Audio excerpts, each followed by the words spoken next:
You've talked about the fact that potentially people can carry or even transmit the virus even if they're vaccinated. Does that mean we could have COVID circulating in our communities for years because even protected people could be carrying it around and giving it to each other? Theoretically, yes, but I don't think that's the case because what I think, and I don't know yet for sure, but I think what will happen though, even though people who get vaccinated and get infected without symptoms would likely have such a low level of virus in their nasopharynx that they would very inefficiently, if at all, transmit it to anybody else. I don't know that, but I think that's where we'll be going. Let's talk about the Johnson & Johnson vaccine. The results today indicating it's about 72% effective in the United States, obviously significantly lower than the 95% effectiveness from Moderna and Pfizer. Do we need the J&J vaccine for a U.S. rollout? I think it's value added for the following reason. One of the things that might get lost in the numbers is that when you look at the protection against serious disease, it's high.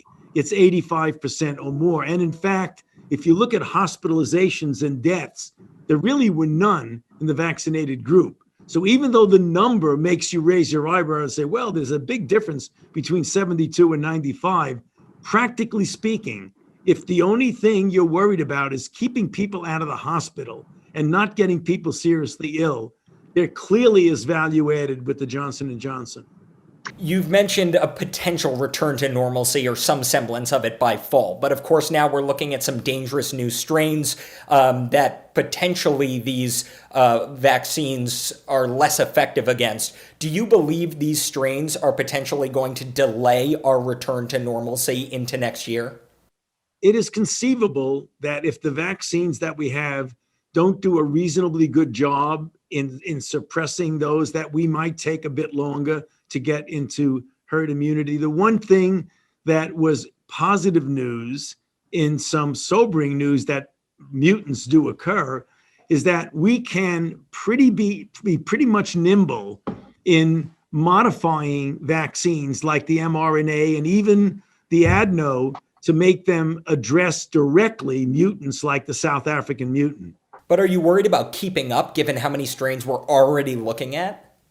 Well, I wouldn't say worry, Gabe. I say I take it really seriously and we got to be prepared for it.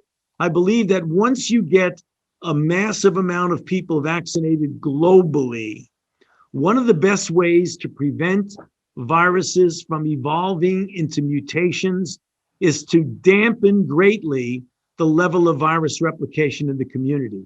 So viruses are not going to mutate unless they're replicating. So if you can get the globe vaccinated, and that's the reason why we're all in this together, and you have to have a global vaccine effort, if you can bring the level of virus replication at the global level very low, you will blunt the evolution of mutants. We've seen the CDC report indicating that schools in general, pretty low transmission happening there. In your opinion, should all states start vaccinating teachers right now in order to reopen schools quicker? Well, pretty soon teachers as essential members of society will be vaccinated. So I think in some places we're already there. Some states have already graduated into 1B. But do you think we should be rushing to get that done? I don't know. I don't want to make that opinion. I believe that's a reasonable thing to seriously consider, Gabe. I've always been of the opinion that teachers, for so many reasons, are essential to the entire effort. You get them vaccinated, they feel safe, they won't be hesitant to come back to school. The children will be in school. That will be better for society. I know it's tough enough to get people to wear one mask, but a lot has been made about the potential for double masking. Do you believe people should be double masking if they can? The word should out from that and say that the CDC recommends that you wear a mask. A lot of people are putting on 2 masks. I've done that myself. And the reason is you can be common sense and say if it's a physical barrier, maybe I'd feel more comfortable if I had 2 physical barriers. There's no evidence yet. There may be accumulated and the CDC will react accordingly. The reason why the CDC hasn't changed the recommendation is that they don't have the scientific evidence to say that 2 are better than 1.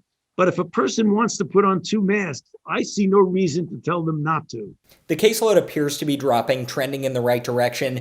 Do you believe this could be the start of the end of this as the vaccine's rolling out, or do you think those numbers, the dropping caseload, is a bit misleading?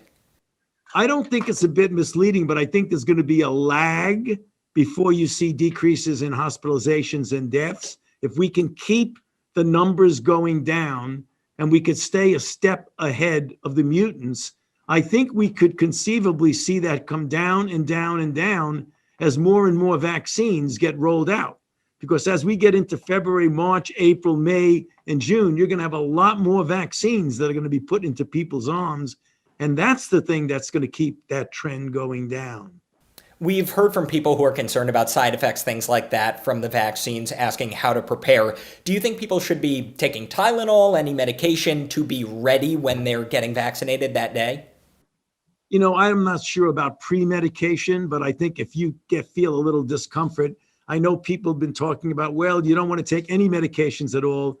But quite frankly, as a physician and an immunologist, I really can't see any harm in taking a couple of Tylenol if you have some aches. A New York Times op-ed came out, health officials saying that they think the U.S. needs to reassess their vaccine strategy, that we need to get first doses into as many arms as possible, particularly vulnerable people, and then worry about the second booster shot later. Do you agree with that analysis?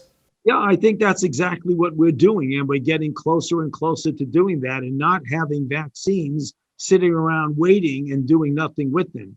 That works only if you have confidence in the steady cadence or supply of vaccines that will come in and essentially guarantee that you'll have a second dose. So there's 2 ways to guarantee it. One is to put them aside and don't do anything with it until you're ready. And the other is to have a supply system that is confident enough and reliable enough that those doses will come in. Now, you've talked about how many doses, that we could have hundreds of millions in the next few months, but it takes time to produce them.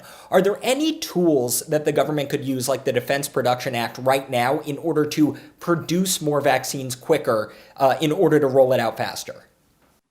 Well, when you're dealing with the mRNA, it would be really difficult, even though theoretically you could use the Defense Production Act. It's very difficult to go to a company who has no experience in making a vaccine, which has a lot of complicated aspects to it, and say, okay, now you're going to start making an mRNA vaccine. It's very difficult to do that. What the Defense Production Act can actually be quite helpful is getting things that would amplify the ability to get more doses, namely the dead space needles that we need to get the 6th dose out of the Pfizer vial. At this point, what keeps you up at night?